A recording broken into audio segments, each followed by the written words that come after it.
परेशान नहीं है, लेकिन मैं जानती हूं कहीं ना कहीं कोई ना कोई परेशान है। कहीं ना कहीं किसी ना किसी बात से हम परेशान हैं, हम मुसीबत में हैं, लेकिन हम छुपा रही हैं। हम इंसानों से तो छुपाते हैं, लेकिन हमारा सीधा खुदा हर वक्त जो ना सोता है ना ऊँगता है, बल्कि हमेशा उसकी निगाहें जमीन पर रहती है। वो हमेशा अपने लोगों को देखता रहता है और वो हमेशा चाहता है कि मेरे लोग मेरी आवाज को सुने। हमने यीशु की आवाज को सुनना है, ना कि किसी इंसान की आवाज को। यूना नबी के बारे में सभी जानते होंगे और काफी बार उसके बारे में आपने सुना होगा, लेकिन आज कुछ बातें जो हमारी जिंदगी में रोशनी को डालेंगी, हम उन चीजों को सीखेंगे। आइए मेरे साथ निकालिए यूना नबी की किताब और उसका दूसरा बाब,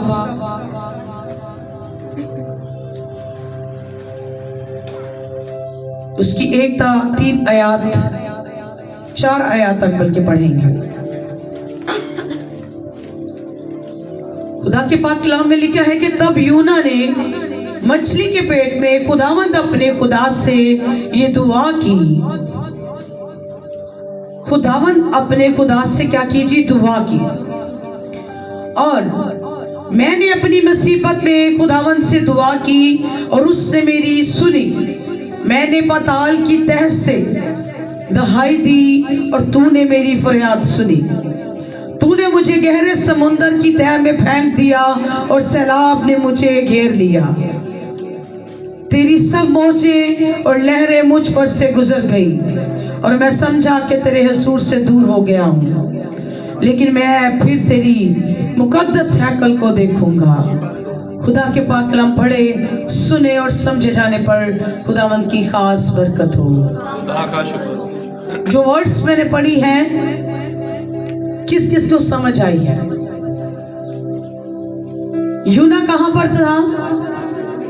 सभी बोलेंगे यूना कहां पर था? मछली के पेट में। और वहीं से वो क्या कर रहा है? दुआ कर रहा है।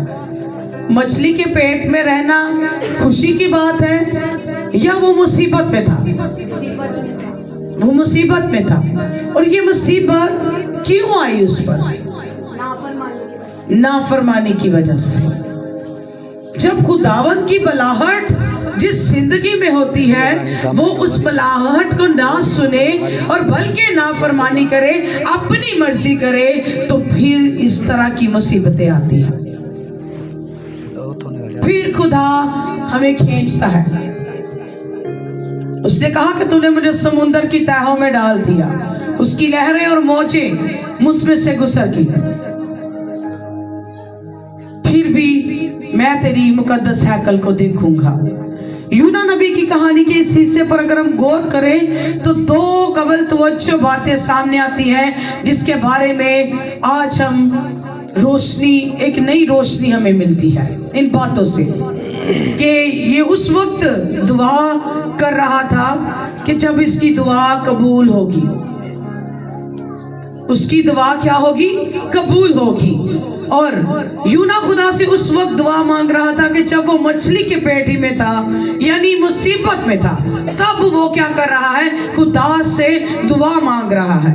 वो अपनी दुआ में कहीं भी नजात और मुखलसी की रिहाई की बातें नहीं कर रहा, मगर अगर हम नुक्ताए निगाह से दुआ मांग रहे हैं तो उसमें उसने नजात और मुखलसी की बात नहीं की, क्योंकि नजात उसको मिल चुकी थी।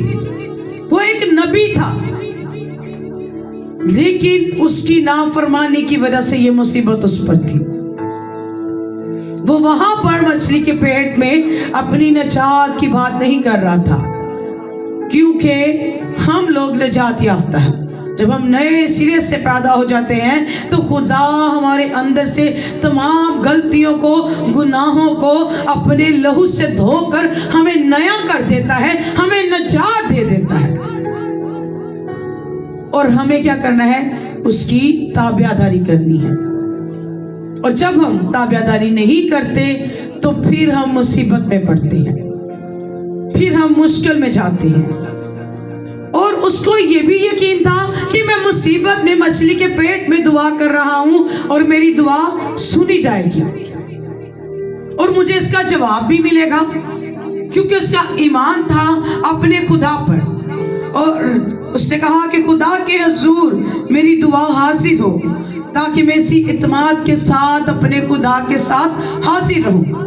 आज हम कितने लोग इस जगह पर इस ईमान और इस इत्मीनान के साथ यहाँ पर मौजूद हैं कि अगर हमारी कोई भी मुसीबत है, अगर हम किसी भी परेशानी में हैं, तो खुदा आज हमारी दुआ को सुनेगा और जवाब देगा।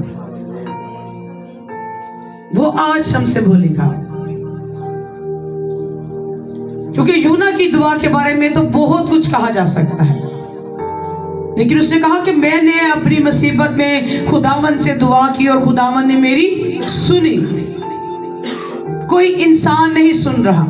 किसी इंसान के आगे दहाई देने से, रोने से, गिड़गिड़ाने से अच्छा है कि हम अपने खुदा के हुजूर गिड़गिड़ाएं, उसके हुजूर रोएं। अगर मुसीबत में है, अगर दुख में है, बीमारी में है, परेशानी में है, तो हमें चाहिए कि अपने बाप के हुजूर दुआ करने की, और ना उम्मीदी से नहीं, बल्कि एक पूरे एतमाद के साथ, पूरे भरोसे और यकीन के साथ दुआ करे कि खुदा, और ईमान रखे कि खुदा अगर यूना की मुसीबत में यूना की दुआ को सुन सकता है तो मेरी और आपकी दुआ को भी सुन सकता है। और वहां पर एक और वादा है। खुदा ने अपने लोगों से ये वादा किया है कि मैं उनके पुकारने से पहले क्या करूंगा, जवाब दूंगा।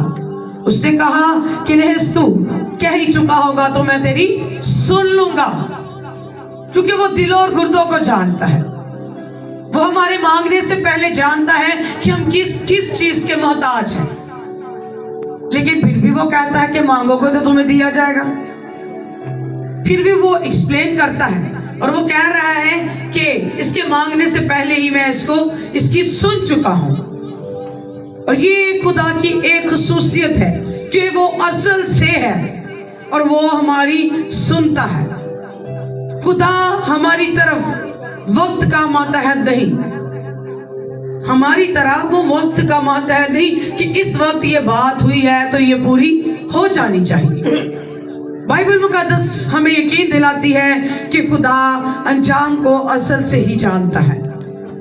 जब तक खुदा वक्त के मातहत नहीं, इसीलिए हमें भी मासी और मुस्तकबिल में ऐसे ही रहना है जैसे ज़माना हाल में है। हमारी दुआओं का जवाब हमारे मांगने से पहले ही दे देता है। ये अलग बात है कि उसका जवाब शायद वो नहीं होता जो हम चाहते हैं। हम चाहते हैं कि अभी दुआ हुई है और अभी हमें जवाब मिल जाए। कुछ बातों का मिल जाता है, लेकिन कुछ काम और कुछ बातें इस तरह की हैं जिसके लिए हमें ठहरने की जरूरत है, हमें वक्त की जरूरत है। उस वक्त में हमें अपने आप को खुदा के ताबे करने की जरूरत है, अपना आप अपने बाप को देने की जरूरत है, अपने बाप की आवाज का जवाब का मुंतजर रहने की जरूरत है। यूना ने नजात और मुखलसी की इल्तिजा नहीं की, उसने नहीं चाहा, क्योंकि वो जानता था कि उसका ईमान इतना था कि वो जिस हालत में है वो मैं दुआ करूंगा तो खुदा मेरी सुन लेगा। उसने ये नहीं कहा कि इथों मैनू मुखलसी दे दे, इथे मैनू रिहाई दे दे, मैनू इथों काटल जा। उसने बल्कि इकरार किया है, उसने इकरार किया है और वो कहता है कि मैं फिर तेरी मुकद्दस हैकल को देखूंगा। अगर इस आयत में हम 3 चीजों को वासिया बयान किया जाता है कि मैं फिर तेरी मुकद्दस हैकल को देखूंगा, वो एक उम्मीद के साथ है, वो एक उम्मीद के साथ है। वो 3 दिन हो गए हैं कि मछली के पेट में है और वो इस उम्मीद के साथ गुंजाइश रखता है कि अभी मेरी आखिर नहीं है, अभी मेरा वक्त खत्म नहीं हुआ। बल्कि जब हम इस तरह की मुसीबत में होते हैं तो मेरा ईमान है कि तब हमारा वक्त स्टार्ट होता है, तब आगे बढ़ने और सरफराजी को पाने का जो वक्त है वो हमारा स्टार्ट होता है। और इसी तरह की उम्मीद इसके अंदर भी थी। और उसने कहा कि अभी तक मुझे पता है कि मेरा आखिर नहीं है, क्योंकि उसके अंदर एक उम्मीद थी और वही उम्मीद उसको नया कर रही थी। और उसने उसको ये भी था कि मैं अब दोबारा खिदमत करूंगा, मैं अब दोबारा दुआ करूंगा और ये मेरे मुस्तकबिल के लिए अच्छा होगा।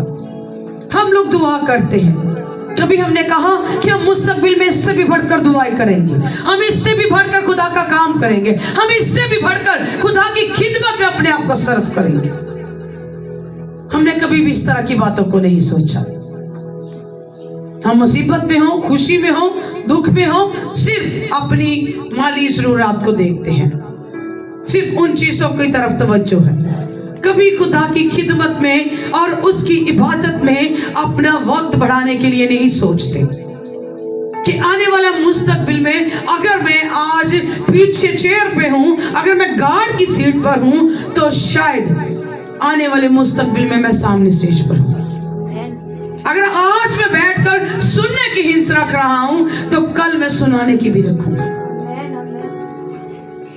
क्योंकि हम लोगों में ये सलाहियत पाई जाती है, हम सुनते कम और बोलते ज्यादा है। और जब बोलते हैं तो हमें खुद को नहीं पता कि हम क्या कह रहे हैं और हम क्या सुन रहे हैं, जबकि हमें सुनना ज्यादा चाहिए और बोलना बहुत कम चाहिए। अगर खुदा ने आपको बुलावे के लिए बुलाया है यूना की तरह, तो फिर अगर वो कह रहा है कि तू इधर को चल, तो फिर आप दूसरी राह पर क्यों चल रहे हैं? फिर आप उसकी राह पर क्यों नहीं खड़े हो रहे? अगर उसकी कॉलिंग है आपके साथ, तो उस कॉलिंग को क्यों नहीं सुन रहे? फिर क्यों इब्लीस को खुश कर रही हैं? फिर क्यों इब्लीस की बातों में आ जाते हैं? यूना नबी की तरह देखिए, फिर हम दुख ही उठाएंगे, फिर हम मुसीबत ही करेंगे, फिर हम परेशान ही रहेंगे, हमारी रेपुटेशन खराब होगी। हमारा लेवल नहीं था जहां पर हमें रख दिया। मेरे अजीजों, इंसान किसी को भी कुछ नहीं दे सकता, सब कुछ खुदावंद के पास है। अगर वो बढ़ाना चाहता है तो वो झुकाना भी चाहता है। ये इज्जत, ये सरफराजी, ये सब कुछ उस खुदा के पास है। वो इंसान को चाहे तो फर्श से उठाकर अपने तख्त पर बिठा देता है। अगर वो उस इंसान में मैं और अकड़ गुरूर समा जाए, तो वो अपने तख्त से उठाकर नीचे फेंक देता है। ये सब कुछ उसके पास है। अगर यूना ने उस रास्ते पर नहीं चला, उस शहर में नहीं गया, तो उसने उसको मछली के पेट में डाल दिया। और देखिए क्या मछली का पेट बड़ा अच्छा होगा कि वहां पर बदबू नहीं होगी, वहां पर तो सांस लेना मुश्किल भी होगा। और देखिए कि उसको उस जगह पर खुदा ने रखा है। अगर हम पुराने आदम का मुतालिया करें, तो आदम और हवा ने गुनाह किया और उसने बागे अदन में से उसको निकाल दिया, पर फिर भी उसने उसकी फिक्र की, उसको कपड़ा दिया पहनने के लिए, खाने के लिए हर चीज प्रोवाइड की।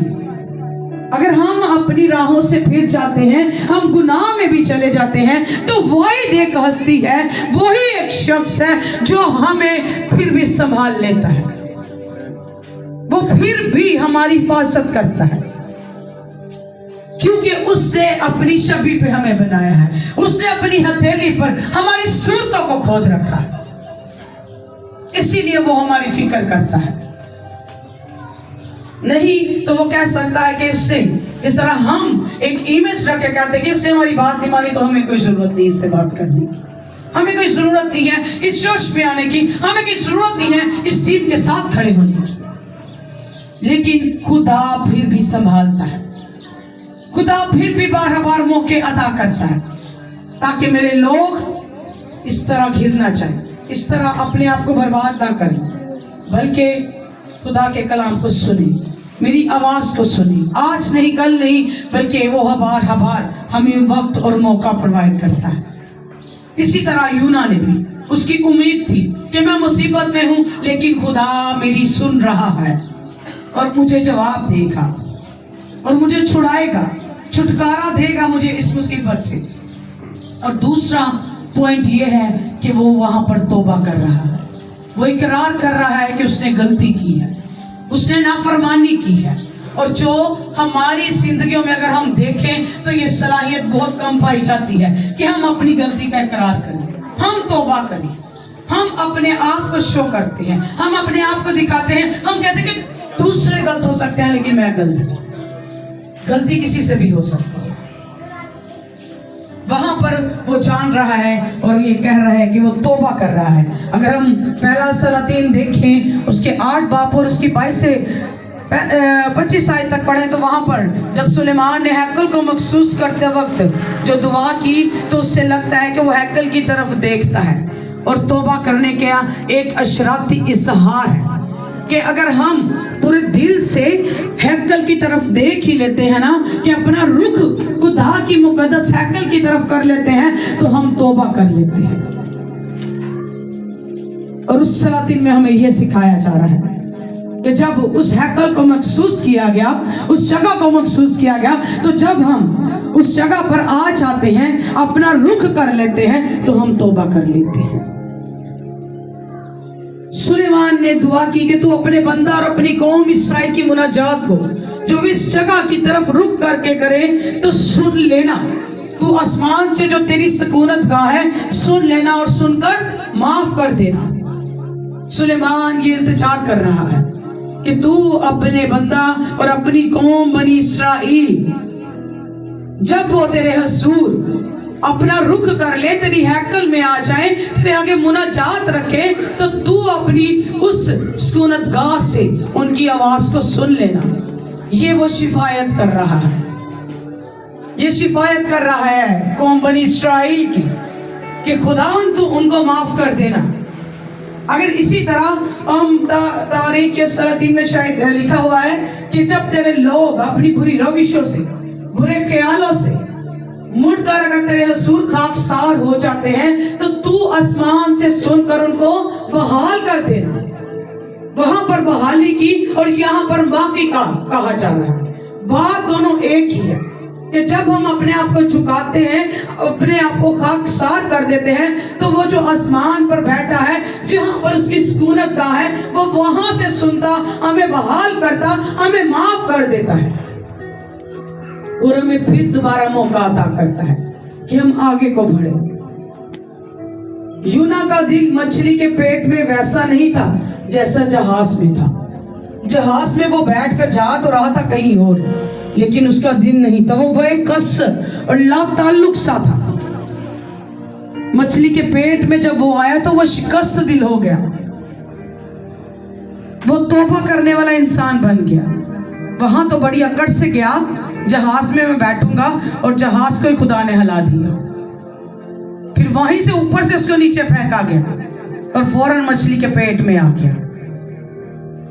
और जब मछली के पेट में आया तो फिर पता चला कि अब खुदा ने मुझे पकड़ लिया है। फिर साथ ही अपने दिल को शिकस्ता कर लिया, तौबा की हालत में आ गया कि मैं तौबा कर लूं, मैं अपने आप को झुका दूं, अपने आप को खुदा के ताबे कर दूं। और हम जब दुआ करते हैं तो उसकी हसूरी में भी आकर तौबा की तरफ नहीं आते, अपने आप को उस तरह पेश नहीं करते जिस तरह हमारा आसमानी बाप चाहता है कि हम उसकी हजूरी में आकर अपने आप को झुका दे, अपने आप को खाकसार कर दे और तौबा करें। हम इंसान हैं, हम कमजोर हैं, हम बात बात पर गलती करते हैं, बात बात पर खता करते हैं, और हमें चाहिए कि जब भी हम उसकी हुजूरी में आते हैं सबसे पहले इकरार करें, माफी मांगे सारा दिन के लिए, हर वक्त के लिए कि खुदावंद अगर जाने अनजाने में भी भूल चूक है, अगर मैंने किसी का दिल दुखाया है, अगर मैंने किसी को बुरा भला कहा है, तो खुदावंद तू मुझे माफ कर। और इस तरह के अल्फाज तो हम बोलते बहुत कम, हम बहुत कम इस तरह की दुआएं करते हैं। सिर्फ मांगते हैं, मांगते हैं, मांगते हैं, और वो देता है, लेकिन फिर हम भूल जाते हैं, फिर हम उससे दूर हो जाते हैं।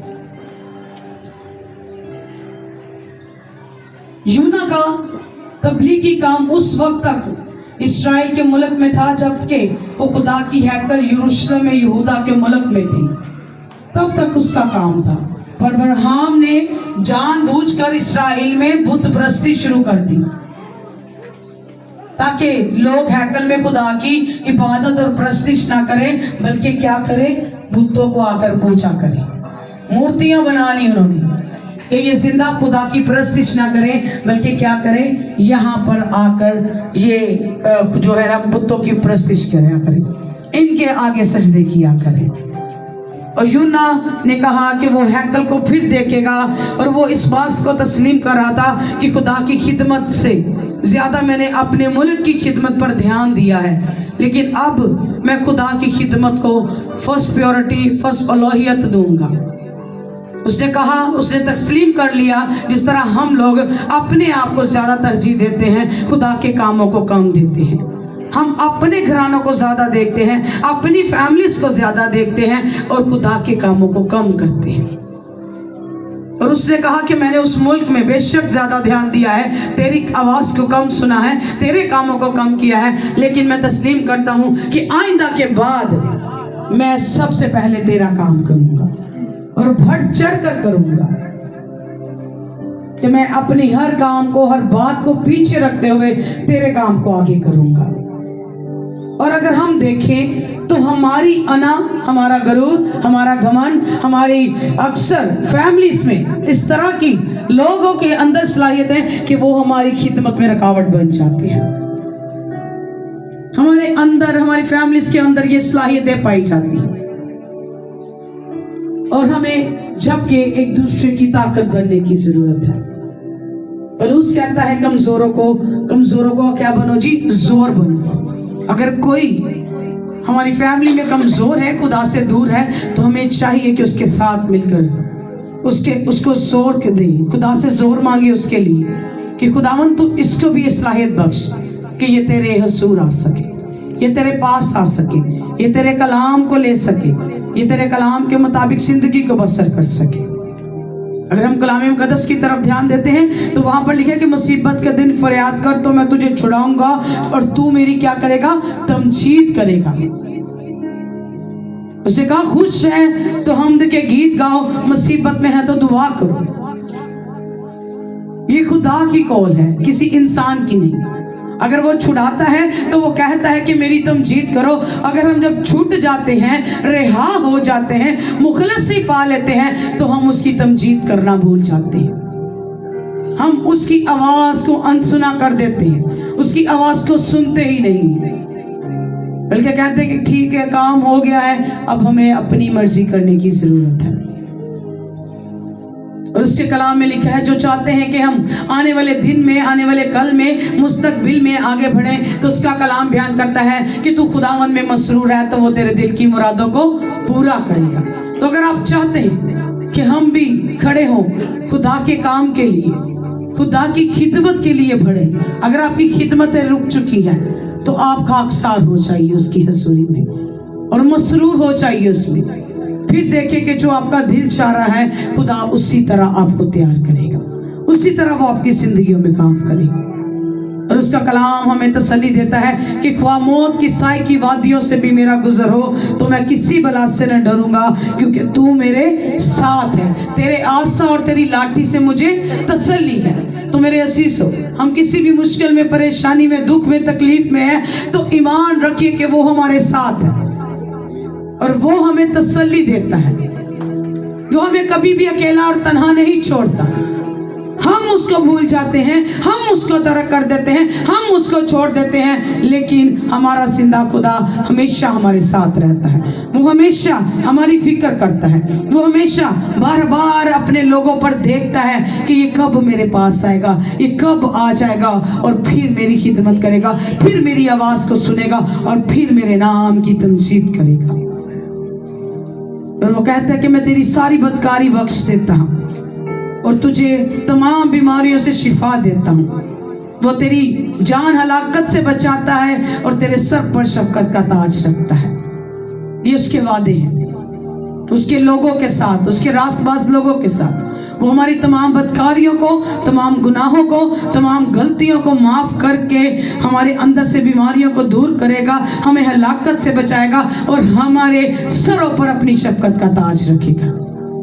और ताज वो ही लेगा जो आखिर तक बर्दाश्त करेगा, जो आखिर तक मुसीबतें उठाएगा, जो आखिर तक उसके लिए डट कर खड़ा रहेगा, दलेरी के साथ खड़ा रहेगा, हमें किसी की कोई परवाह नहीं है, क्योंकि हमारा बाप हमारे साथ है।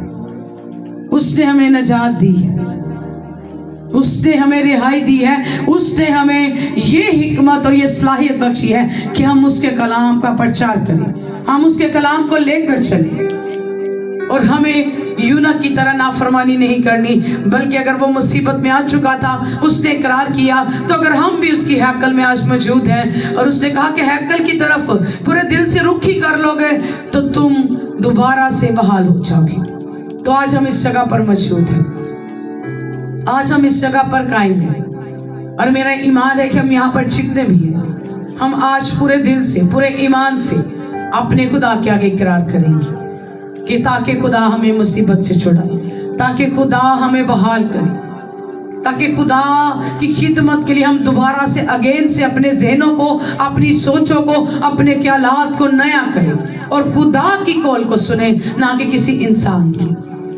जो खुदा कह रहा है, जिस रास्ते पर वो कह रहा है, फिर हमें सिर्फ उसी पर चलने की जरूरत है। हमें फिर अपनी मर्जी नहीं बल्कि खुदा की मर्जी करनी है। आमीन।